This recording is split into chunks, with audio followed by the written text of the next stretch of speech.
Good evening, everyone. Welcome to the first of 4 quick prediction show installments with myself and the main man, Mr. J's Fight Talk, live and direct from From the some van. motorway service station in the north of England. How are we, Jay? I'm fantastic, brother. Full of cold, feeling sorry for myself, but it's all good. It must be Christmas time. It must be Christmas. We're nearly there, Jay. We're nearly there, my friend. Nearly. Right. All roads lead to Saudi next week, Jay, but we've got a quick stop off in Monte Carlo and Liverpool this week. We're going to cover MJ versus Franco in this quick one. Then we'll do Chef C4, Maxie Hughes, and Tasha Jonas to wrap us up tonight. So, yeah, look, MJ versus Franco, WBA interim super bantamweight title on the line. You got MJ coming in 12-1, just a sole loss to Marlon Tapales by a split decision. He wasn't himself that night. 9 wins by knockout. His opponent Franco coming in 30-4, can bang a bit as well. 25 of his 30 by knockout. He's lost 4 times. Just a 1 stoppage loss to Casemiro. He's lost to Daniel Roman as well. He's experienced is Franco, but for me, I mean, I don't know how you see the fight. I'm a big fan of MJ. I made that quite vocal in numerous podcasts and the rest of it that we've done. That I believe he's the one who can cause Inoue the most problems at super bantamweight.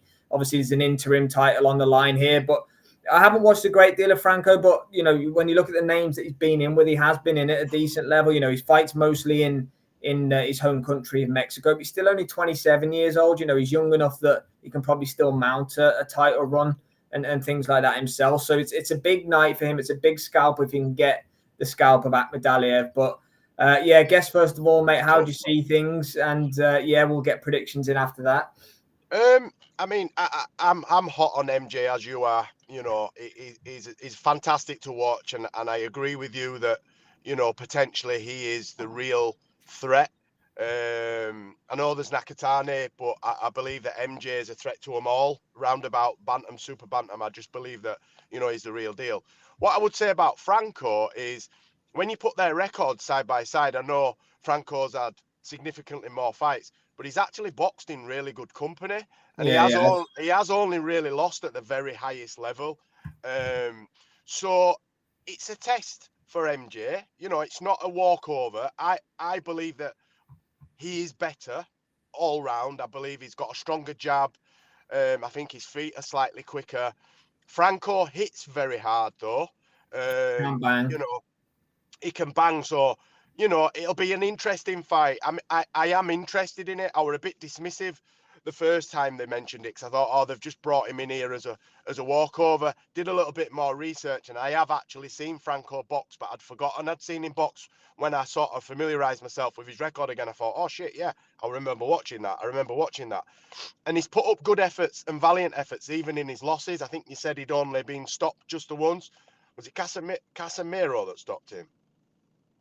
Casemiro, the guy who stopped Charlie Edwards, but he's John Real Casemiro. Look, he's an exceptional stops a lot of fighter. people, man. He hits really hard, really hard. So for me, I'm a little bit more invested in the fight than what I was a couple of weeks ago. Now that I've had a chance for it to sort of ferment and get used to who his opponent is, I'm now more familiar with him, and I believe that it'll be a test. It will be a test, but MJ really is.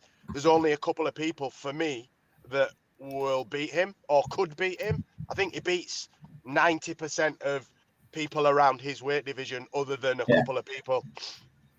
Yeah, look, I think MJ would if that Tapales fight happened again. I think he'd get the job done. He wasn't there that night. He wasn't there that night. He said he was ill, but you don't like to hear excuses and stuff like that. But it didn't look like the kind of guy that he can be. But at the same time, he didn't turn up. Evening, Pat. Hope you're well, my friend. Thanks for tuning in as always. Look, he wasn't right that night, but he lost. It's as simple as that. For me, I'm going to go with MJ to win this fight. I'm going to go with a unanimous decision. Patch just said he thinks MJ will take it by knockout, which makes sense to me as well. But I'd like to see MJ win it by knockout. I'd like to see him show that there's levels, because this guy, Casemiro's put him away. You'd have to have MJ in that ilk as well.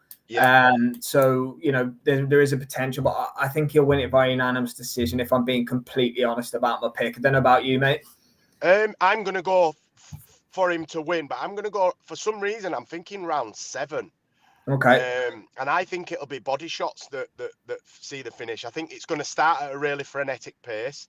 I think that Franco will be able to stay with him for a couple of rounds, but I think that's then when we'll see how classy MJ is, because he is really classy.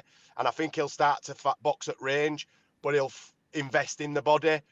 3, 4, 5, 6, and I think that he'll stop him round 7. So I'm going for a 7th round TKO stoppage. TKO 7 for Yep. Murodjon Akhmadaliev from Jay's Fight Talk. I've gone for the unanimous decision for MJ. DJ Pat in the chat has picked a knockout as well. We'll be there for the live watch along on Saturday night without question. Hopefully we get no clashes with a show that we're going to do a little bit, well, in a few minutes' time, Natasha Jonas and Ivana Habazin. But if we do, we do. We'll figure that out Saturday night. Big thanks to Jay's Fight Talk, as always, for his picks and his predictions, and DJ Pat, the main man. We'll be back in just a couple of minutes, and we're going to look at Siobhan C4 Clark in his quest to become European champion. So, yeah, we'll be back in 30 seconds. There you go, Pat. MJ will walk down Franco. Yeah, let us know in the comments, guys, what you think as well.